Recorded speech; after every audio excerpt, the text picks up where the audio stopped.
Maayong udto kanatong tanan o malipayong pagkabanhaw kanatong tanan.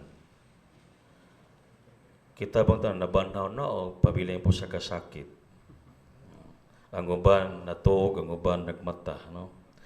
Karon sa atong ibanghilyo, into this gospel, sa atong ibanghilyo gahapon usab talk about the very famous lines, John 3:16. Unsa man gini? For God so loved the world. I had a chance to being invited to give a recollection for all the students in Antipolo, the school name San Benildo Rizal. Murag connected na sa Lasal Brothers. O tanong, sa inyong paborito? Tagalog man ako Bisayo na. O sa inyong paborito ninyo nga Bible text sa inyong kinabuhi? Naming isa, for God so loved the world. Ang banpod, I am the good shepherd. No? Muna yung mga famous line. What does it mean for God so loved the world? The Lord, the God the Father, give us the only begotten Son to save us. Amen.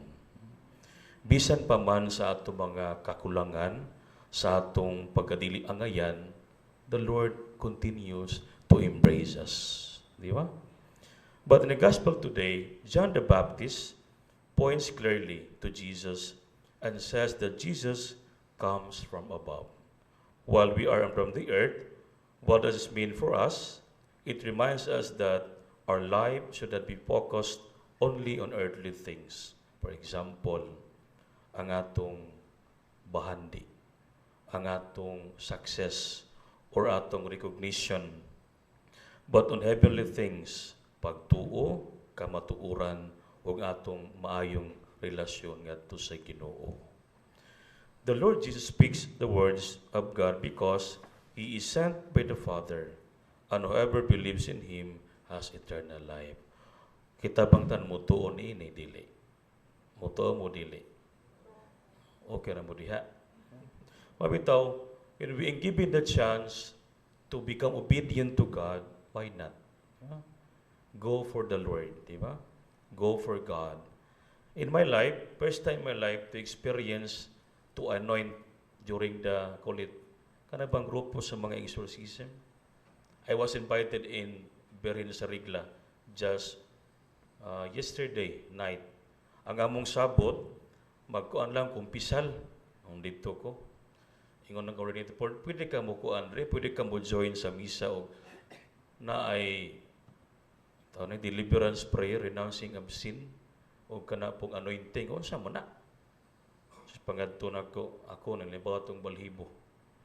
Nag-anoint ko dito, kung di mo ko angayan, ani ngutana ang pari, Father, thank you for coming, and I invite you again to come. You will join us, become ministers of exorcism. Kung ikaw lang diha, ikaw lang sa diha, kay mlisod na. It's not easy to say yes, because this ministry is a gift. No one, kisa may angayan nga to. Tanang pari is exorcist. Minor lang uban. Nagigi-appoint, di ba? So manang iko experience-wise is good. And maybe invited again, I will go back, no, to join, not to join them, but to anoint. People is flocking together. Ana ko ring anoint ko, you feel the presence of the Lord in their midst. Makaana ko, Christus vivet, Christ is alive. But in the gospel today, it also gives us a warning. Whoever refuses to believe will not see life. Faith is not just knowing about Jesus. I know the Lord. I love the Lord. Only our lip service, di ba? Do you love the Lord? Yes, I do. But when you're being asking, is instantly we can answer. But the action is away from what you utter, what you say. It is trusting Him, following Him, and living His teachings. Muna pinagkalisod, di ba?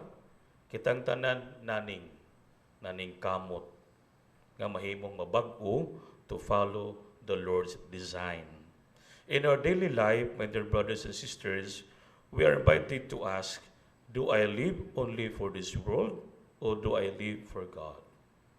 When we choose honesty over lies, kindness over anger, and faith over doubt, we show that we belong to the one who comes from above.